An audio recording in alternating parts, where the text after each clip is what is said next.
Senator Roberts. Thank you, Mr. President. I think we need senatorial reform, that when my colleagues on the other side are unprepared to debate, that the time should be given to those of us who require more time to present arguments that are meaningful to the population. Mr. President, well, I am flabbergasted. I had to take off my glasses because I'm in shock. I came here and I listened to the Honorable Minister of Finance debate why he's just asking for an increase in the limit, 10 billion extra loan capacity, debt burden up to 75 billion, but he can't appropriate it because the appropriation has already been made in the budget, and he's not coming here to ask for money to go and spend it, and it is only 500 million. So in order to be able to be comfortable in making decisions, he needs to increase this limit by $10 billion. But the Minister of Works and Transport just spent out all already. So he didn't he didn't discuss with the minister that they're not to spend it, that it can't be appropriated, that it could go on for years. The minister now spent out the 10 billion right here in his contribution. So next time I would say to my colleague, consult with your minister before you open your mouth, because the story jump out. Because all the independent senators, everybody confused now. Because the Minister of Finance said, this cannot be appropriated. It cannot be spent. We're not coming here to borrow 10 billion. That any government coming in the next few years will have the capacity to borrow to do. The Minister of Works spent out on highway, drainage, implementation, airport, port. He spent out all already. So that was a little bit shocking for me. But I just want to tell the citizens that they're paying attention, TV, radio, and so on. All them potholes you go in and bust your tire in your rim, all them bad road, all them things you nearly fall off road, fall off cliff, all them bridges that fall down, all you're really seeing that, because the Minister of Works and Transport say everything outside is nice. So I just want to let them know that all is good. So what they're seeing, what they're feeling, and what they're paying for when they bust their tire and they rim dent, that is not true according to the PNM. And my Honorable Minister of Works and Transport, he said, there are no national drainage plan, and so never mind they call us the box drain government. That he implement that plan after plan and after plan, and 8 years, he boasts that he came in September 2015, congratulations. But since he did, first of all, a little heavy rainfall, 42 minutes, you get flood. Now we down to 18 minutes rainfall and Goodwood Park and all flood. Rich people scampering down so. So I'm not sure what he implement.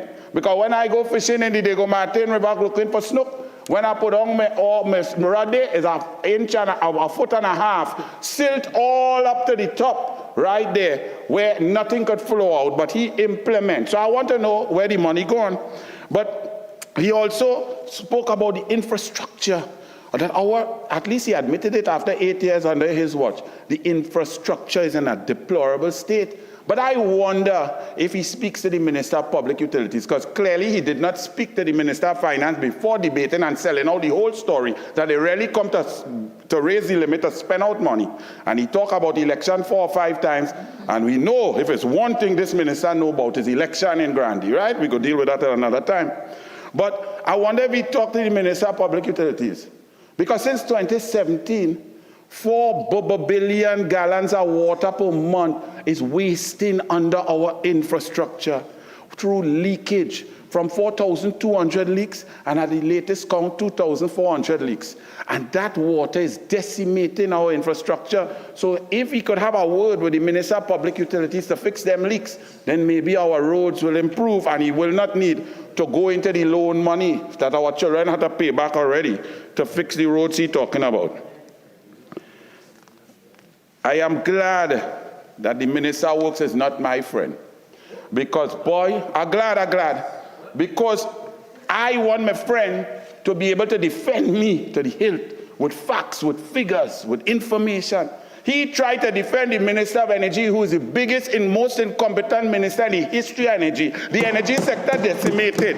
And his defense was not a defense with a big stick. It was more of a defense with a small pin. He could not say what the energy plan is. The man, Mr. Ron Harford, spoke. He said, I am a businessman. I don't see the energy plan. Do you know what is the energy plan of the Honorable Minister of Energy?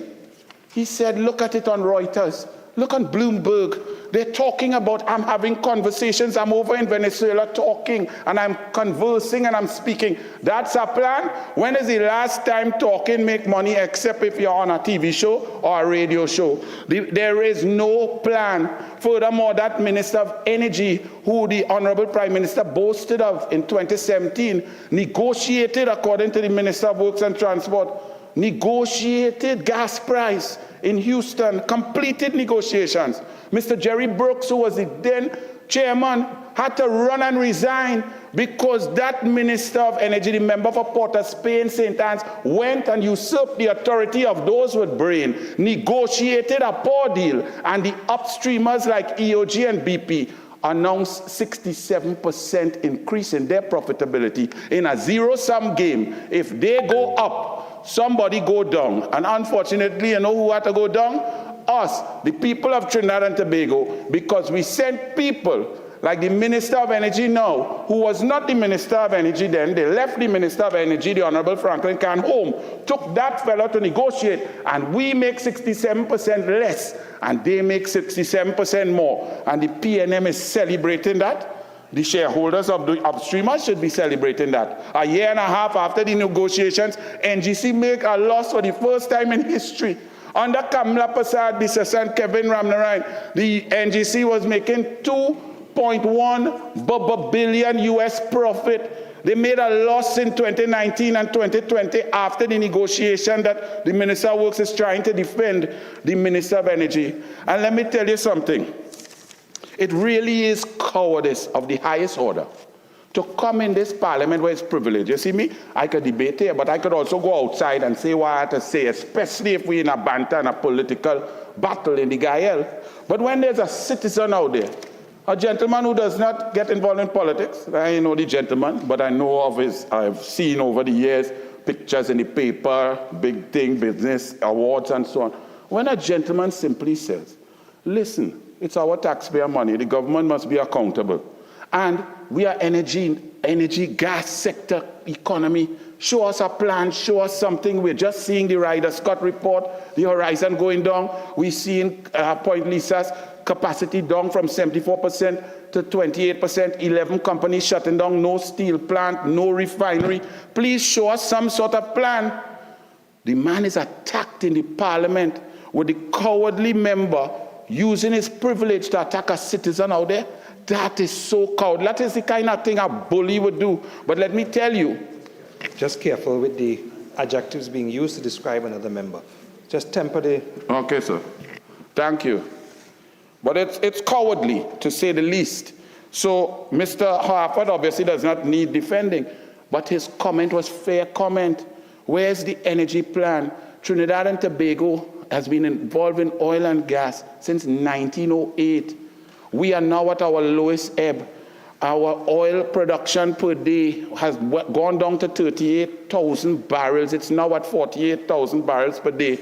The Honorable Minister of Energy downstairs told what can only be considered untruths, that under Kamla Prasad Bisasa and the People's Partnership government, that the oil production per day went down from 98,000 to 78,000 barrels. It was the reverse. When we came in May 2010, it was 78,000 barrels. Kevin Ramnarine got it up to 98,000 barrels. By the time the PNM came in September 2015, by 2017, due to lack of payment, lack of maintenance, lack of investment, the oil production went down to below 45,000 barrels per day. Then the consequential shutdown of Petrotrin without any advice. The dishonesty that came to say that the board told them to shut it down when the chairman of the board went in the labor court and swore on the Bible that he never told the cabinet to shut it down. The McKinsey report, the Lashley report, the Solomon report never said shut it down. It's been shut down 5 years now,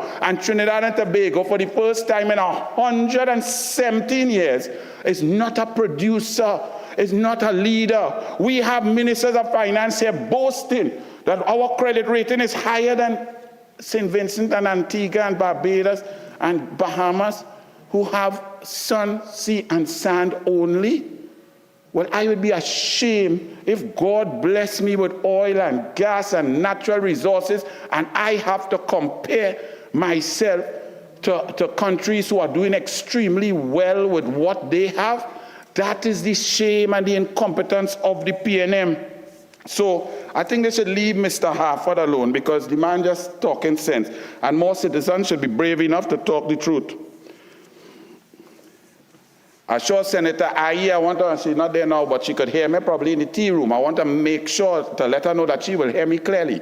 I'm not coming to whisper like the Honorable Minister of Finance today. And I have listened and enjoyed debating that minister. Very intelligent, very sharp. His policies are poor. It is a failure as a Minister of Finance. But debating is very good. But today was his worst. You could see the fear. You could see the confusion. He knew that he had no argument to make. He knew that he could not justify what he came here to discuss. Imagine this PNM government come here. The most adjournment to a date to be determined, I've never heard that so much in any government in the history of Trinidad and Tobago. And I dare them to go and check. They always adjourning to a date to be announced because they have no plan, they have no legislative agenda, and we're not here to debate something to help the population that is fearful out there with criminality, no legislation to improve gender equality and create jobs, no legislation here for child protection, to improve the justice system so that cases could get going, increase the use, nothing. We only come to the Senate dress up nice. When the PNM feel that there's an emergency, some international body is going to blacklist us, or when they want to increase money, say they ain't go spend it, and then the minister works, the big minister tell the truth, but he go get both later, right? You know, today I was lucky and privileged by fluke, because school finished early, and I picked up my daughter, and she got to drop me here to the Red House. First time she got to see it. And when we arrived, she needed to use the bathroom and said, well, come in, and the officers let her come in. And she came in, and looking at her face when she went into the ladies' bathroom, I just saw like, she looked back and you could hear her go, wow. And I realized that coming here and being a parliamentarian, I'm quite jaded, because I come here and the passion and the realism and the belief that you would have had as a child growing up, to be in the Parliament and the Senate, to debate at the highest level and so on, that I have become despondent and jaded because of the poor contributions and really the government's incompetence and inability to move the country forward. But to see my daughter's face, and then she came out and I took her to the parliamentary chamber and took a picture, and she was so excited. I am saying to this government, lift your game, lift your level. My goodness, for ministers to be debating without researching, without information, without facts, without policy, just regurgitating things from a fake book that they have for the last 8 years that have been proven wrong, and they keep repeating it because they say if you repeat nonsense enough times, enough people would believe it. Do the work and get the country going. Our country is moving fast towards a failed state, and these PNM have their heads buried in the sand, and this must stop. But I empathize with these PNM ministers. As I listen to the Minister of Works and Transport trying to defend the Minister of Energy, I listened to the Senator Laurel Lizama Singh quoting a set of old statistics, false nonsense. I could not believe. Yes, but I empathize with them, because they all know that when they go to cabinet, they have no say. They all know that they are the haves and the have-nots in the government, and those who get told good morning, and those who policies get through, and those who can move forward. So lots of people who have brain in the PNM, they have to stay quiet because they don't get to travel all over the place. Look, even the Minister of Works and Transport, while defending the Minister of Energy, had to admit that he always outside the country. He always in Venezuela, but we ain't get a cent yet. We ain't get $1 yet. They have an election in July 28th. in Venezuela, but the leader of the opposition is debarred from going after getting 92% of the vote because Maduro say, the Supreme Court, his cousins say she cannot go in. And that's who the PNM is holding there too, and holding close. So when that sham election occurs in July 28, and right now as we speak with Donald Trump, who was christened Tropical Trump by the Prime Minister of the PNM, when Tropical Trump, as our Prime Minister described, Donald Trump, may win the presidency on November 5th, 2024, what's the position with Maduro? What's the position with all our eggs in one dragon gas basket, that the dragon cannot dance, that there is no money coming, that the discussion about an energy plan is that the minister is talking. They talk about Atlantic restructuring. Atlantic LNG is operating at 72% of its capacity. We had a percentage in Train 1 where they wasted and flitted away $233 million over a 22-month period to maintain it after the company said it's not going up, we're not using it again. They then maintained it for another 2 years, and we have not heard that bill yet. But then they come to negotiate, a Chinese partner gives up 5%. They go and they negotiate and get the 5% of the Chinese company, and Chinese companies, as far as I know, they look for profit motive like any other company. So for them to leave a 5% of a profitable industry is really ludicrous. So they left it because they know it was dead and dying, because the PNM have put all our eggs in one basket. Gas production is low and declining, and we cannot attract investment for a 30-year period in order to create foreign direct investment. For the last 5 years, we've suffered negative foreign direct investment. Poor Minister of Trade and Industry. Negative foreign direct investment means people are taking their money out of Trinidad and Tobago, the beautiful country with land of milk and honey, and looking elsewhere. That is not good, but that is because of PNM, lack of planning and lack of management. There's no... Now the Minister of Finance, he said, we can't spend, we're asking but we can't spend, we won't spend. So we are here. That's what the Minister of Finance said. Now the Minister of Works and Transport contradicted him, but the minister also went on to state why he's going to borrow. The PNM is going to borrow locally. But this is nothing new.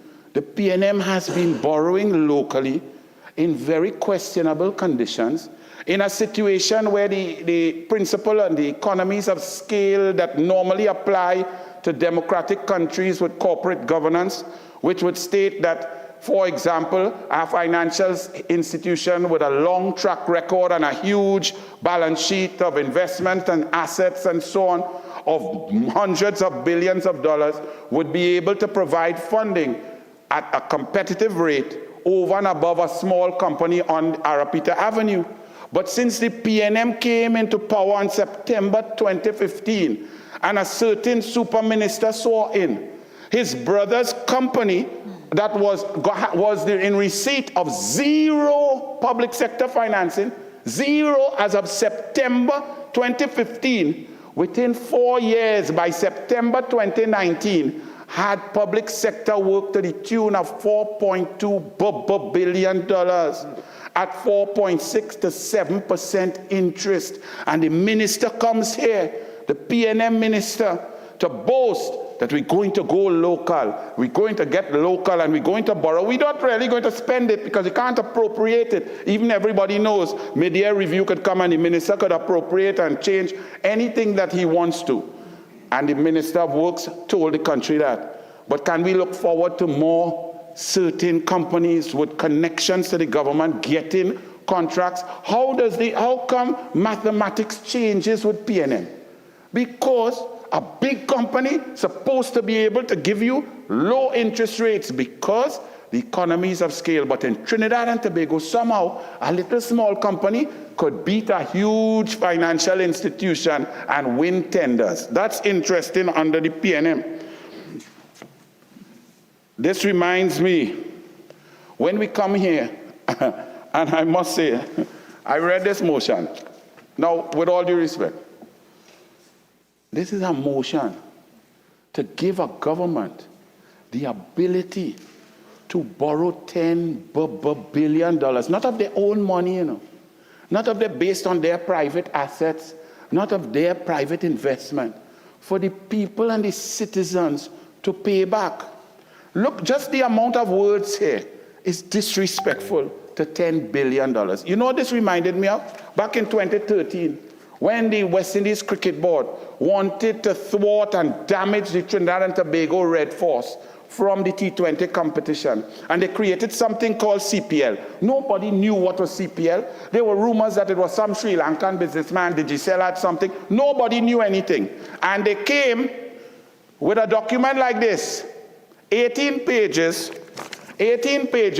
16 words per page to the Minister of Sport.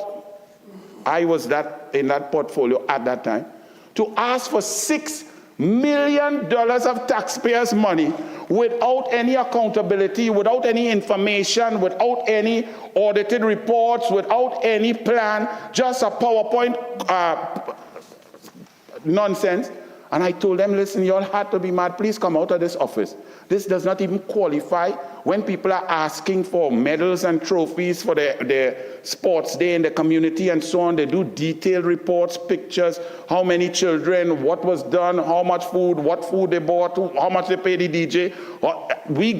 It's taxpayers' money. So for government to come and just increase a limit of $10 billion, and the wording of it says, whereas of the Development Loans Act that the government is authorized for the purpose of financing general development in Trinidad and Tobago, repayment of borrowings, and they could do it by any statutory authority or even the University of West Indies that has just announced the lowest enrollment in the last 18 years, by the way, under this government. And they say we could borrow further sums of money for the purposes stated in the said section, but the section says nothing. The only minister who said what he's going to do, when he's going to spend the money, and how he's going to spend it was the Honorable Minister of Works and Transport. And he might get fired by this evening. It then says, the government is hereby authorized to borrow money externally or internally in a further sum or in further sums not exceeding in aggregate $10,000 million in currency of Trinidad and Tobago. When I read that, I said, well, I'm coming here today to listen to the Honorable Minister of Finance. I don't like to. I don't enjoy listening to him. In fact, I feel quite nauseous sometimes. But I said I'm going to listen because I want to hear what this Honorable Minister who swore on a Bible to represent the people of Trinidad and Tobago, what he wants, this $10 billion, what he wants to do with it, what's the reason, what's the payoff, what's the yield, what's the investment, what's the potential for growth in the youth. I was waiting to hear something. And for 42.5 minutes, the minister spoke, and waffle turned to pancake, and he said absolutely nothing. He even told us some fantasy that he's come here just today to not really do anything. We won't spend it, we can't spend it, we can't appropriate it. So what we doing here, what all these public servants come out here for, why they cook corn soup and food downstairs, if we came here to approve something that is irrelevant. But the cat was let out the bag by the Minister of Works and Transport. You see? And borrow for what? The Minister of Works and Transport had the audacity to talk about the mosquito crack. And nothing happened with the mosquito crack. He spent $233 million and the mosquito crack opened up wide and nearly swallow up car and truck together. Up to now it's not fixed. But they come in to talk about the UNC and the UNC. Right? They come in to build, they're talking about investment and from what they want. What does the Minister of Works and Transport said borrowing is not bad? That's true, borrowing is not bad. But P&M borrowing is bad. Because when P&M borrow, they build a Skinner Park and turn it from a football international field into a small sweat. They fix up the stadium for $90 million, and when you sit down on the chair, if you don't tilt left, you have to look so to see if the goal correct or if it's lopsided. They spend $185 million in Diego Martin for a road that only 8 cars is used per day. And all it does is enable you, if you're in Diego, you could go Westmall to shop quick. But if you die in a heart attack, you still have to go quite Mukurapo and come back to go West Shore. That's what the PNM does. 185 million of wasted. They built car park in San Fernando, 144 million. Not a car in park. They have to advertise to encourage people to park during Christmas, to tell them they go get an air-conditioned shuttle if they park there. They want to build our next park in Port of Spain. The two that they have empty and are cockroach. My first ex-wife gets stuck in the elevator for 16 minutes last week in that hotel. She went and park in PNM thing for. Shouldn't have parked there, right? They come now, they build a $148 million office, beautiful around the savannah. Gorgeous building. To administer the health sector where people, when it rain, you have the orderly lifting up the nurse while he pushing a wheelchair. It's a rat running down in Mount Hope Hospital. There are no Panadol. But one thing though, to administer the no Panadol, the office nice if you see it, oh gosh, you could go and take picture. That's PNM spending. So borrowing to waste money, borrowing to give contractors who are friendly, so Balize House could continue to go up miraculously by selling raffle tickets. That one has hurt here, President. That one has gone across the line of imputing improper motives. So we don't do that. Again, just be careful. To know that, you see, if I have a car coach or anything anymore, I want to be a raffle entrepreneur. That's all. I'm gonna sell raffle tickets. That's lucrative. And start up to Yes. Start up to yes. And then the PNM says, and they talk, and the more they talk, it's amazing. The PNM have an ability to be failures and then talk like they're heroes. So it's like Usain Bolt run 9:59, the PNM run 12.2, but when they come in the mix zone, what we blow away Usain Bolt. You didn't see that? We were fantastic. They came downstairs, they talk here. They say, look at this, we not going to the IMF because there's 6.2 billion US in the reserve requirement. We holding that 7 months cover, and they thump the desk. But you know, when Kamala was there, it was 12.26 billion, 14 months cover.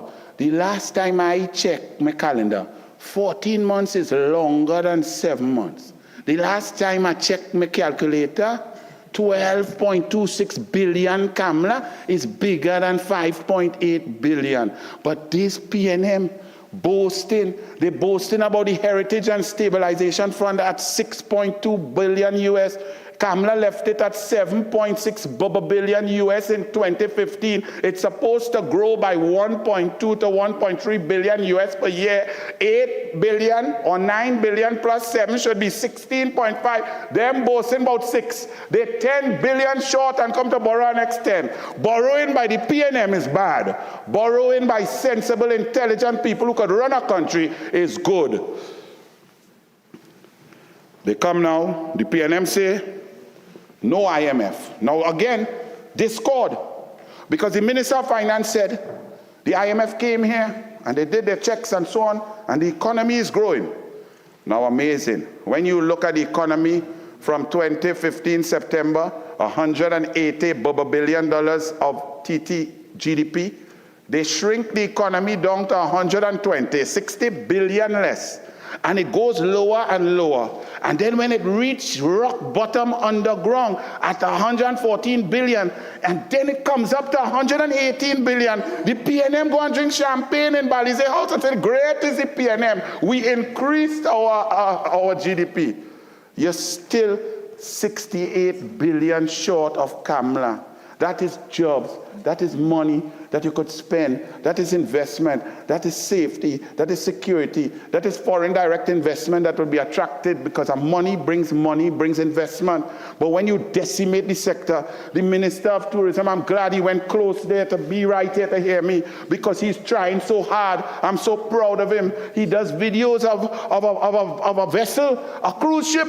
750 people came 4 days ago, and he says, yes, man. And simultaneously, I watch in Antigua.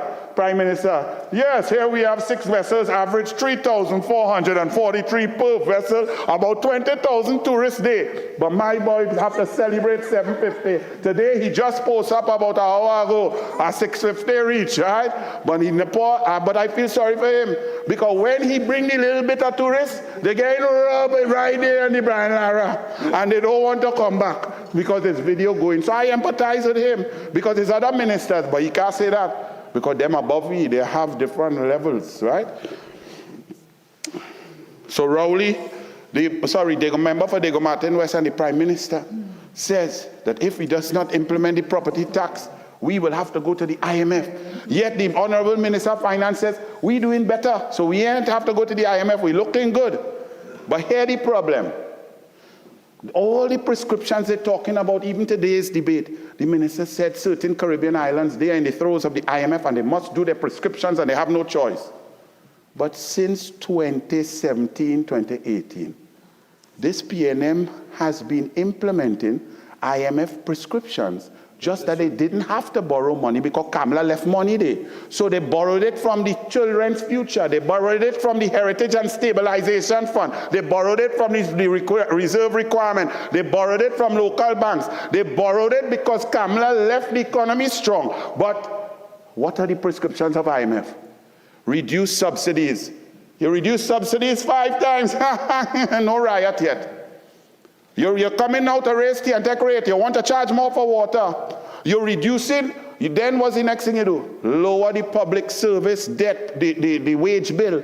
So they put a freeze on contracts. They send home 300 IT workers from the Ministry of Education. They send home 400 that the Honorable Minister Tim Gopi Singh had as Minister of Education, social workers and guidance counselors across the board in the public sector. They didn't leave. They left just the ones on the establishment. But all the contract workers, they cut by 200% going away. Cut the wage bill. Then they also said, 8 years we didn't negotiate any labor deal with you all. Here you get 0001, 01001, like a binary unit from a maths class in Standard 4 in UE Primary School, this Minister of Finance, and tell the people take 4%. 4%, and then he comes here today with statistics that only a PNM could believe. I hear the PNM boasting that we are at 3%, 3.1% unemployment. Do you know what that equates to? Full employment level of unemployment. That means jobs. Anybody who wants a job has to get a degree, you can get a job. Everybody aspires to that. So when we see 6,000 young people applying to work in a prison work is not an easy work. The prison is not a nice place. Not only if you get locked up, but to work there, no air condition, no ventilation, buckets of feces all over, danger, stabbings, fighting, overcrowded. But to see our children so desperate for work that they rush down there and the thousands with their resume, but we are full employment level of employment. The SAPA children were climbing over banister like the PNM former Minister of Finance to get work on a cruise ship. When they announced that we could get something, over 9,000 young people with their resumes rushing for a Carnival Cruise Line job, which is nothing wrong with hard work, but that is real hard work. But I thought we have it nice. Full employment. I don't know where they get the statistics, but they repeat their nonsense that is illogical, untrue, and they believe it. But the people outside here, the people outside know it, feel it. Children cannot get any jobs out there. Right now we're suffering from brain injury. 90% of our intelligent children who go abroad to study are not coming back. Because of the PNM, they're running children.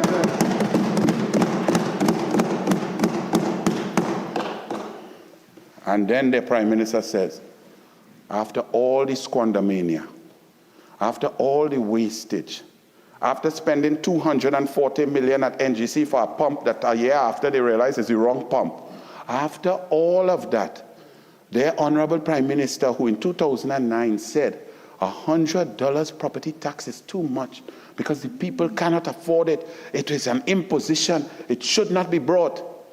Now we want to bring thousands and thousands of dollars of property tax, and the conditions here now in 2024 on every indice, worse, unemployment up, joblessness up, crime up, inflation up, food price inflation, medicine, fuel subsidy gone. People are suffering more than 2009. But now he wants to put property tax and he's willing to lose an election because of it. Well, I tell the people, make him lose.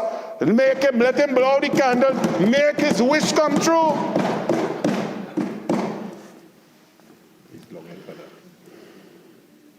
And then I heard, and the Minister of Finance sits down here so glib. Senator, you have 5 more minutes. Thank you. I wish I could have gotten 20 minutes from the Minister of Works and Transport. He wasted his time. It could have been used, put to better use. The Minister of Finance sits there, and he couldn't say anything when the member for Sawa Barataria read out that people are coming to value people's property. First and foremost, the concept that you are punishing success. You are punishing human beings who work hard, discipline themselves, study hard, save their money, spend frugally, and develop their homes for the comfort of themselves and their family. You coming now to stand up on the curbside.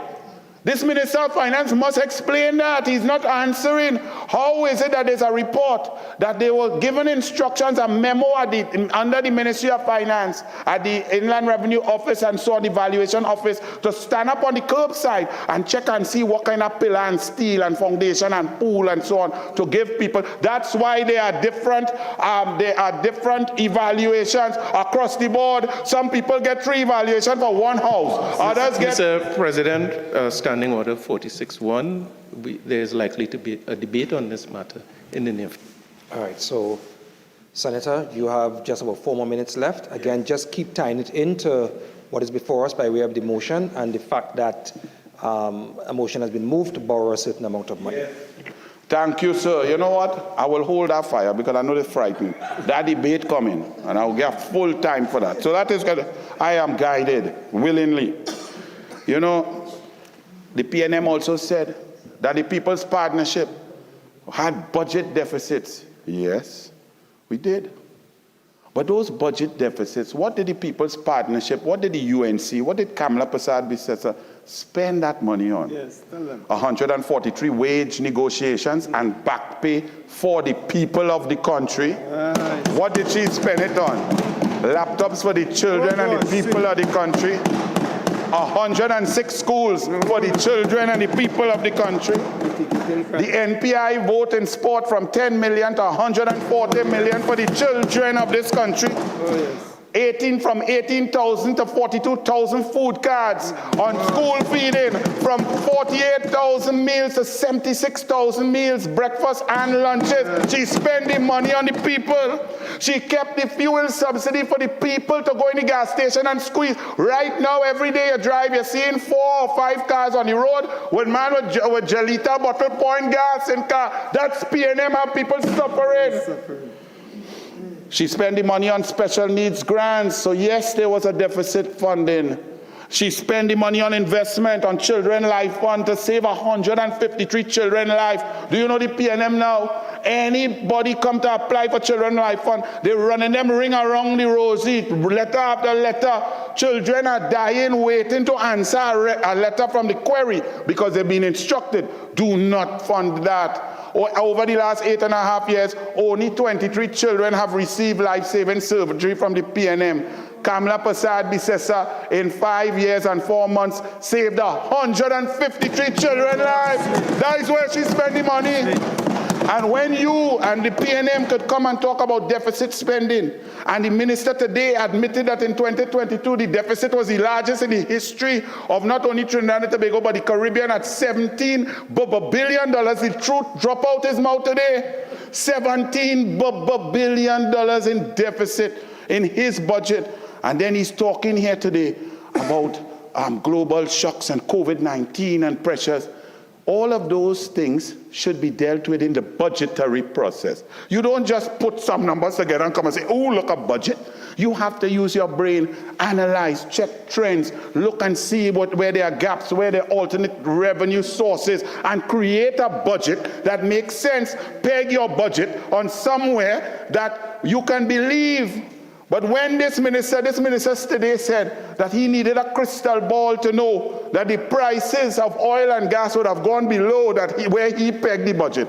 We didn't need no crystal ball. All you had to do was listen to Wade Mark, listen to Senator Roberts over on this side. When he budgeted at $91 per barrel and the price was up at $92 per barrel, we showed that the convention was that ministers of finance normally leave a gap for any fluctuations. You don't go right up to the price right there. That's irresponsible. He admitted today that he was irresponsible and tried to pretend that you need a crystal ball. You don't need a crystal ball. You need a brain. But they wanted to do, you know why they did that? Because in the bill, in the Heritage and Stabilization Fund, any amount of gas and oil above 10% has to be saved for the children. PNM is anti-children. They don't want to save for the future. And that's why they must go. This bill, we will not support. The PNM has wasted and squandered enough of taxpayers' money. We will not allow the minister to borrow, and he must tell the people what he's spending it on. The Minister of Works and Transport has already let the cat out of the bag. The PNM must go. We're not giving them any more money to corruptly dwindle away. Thank you, Mr. President.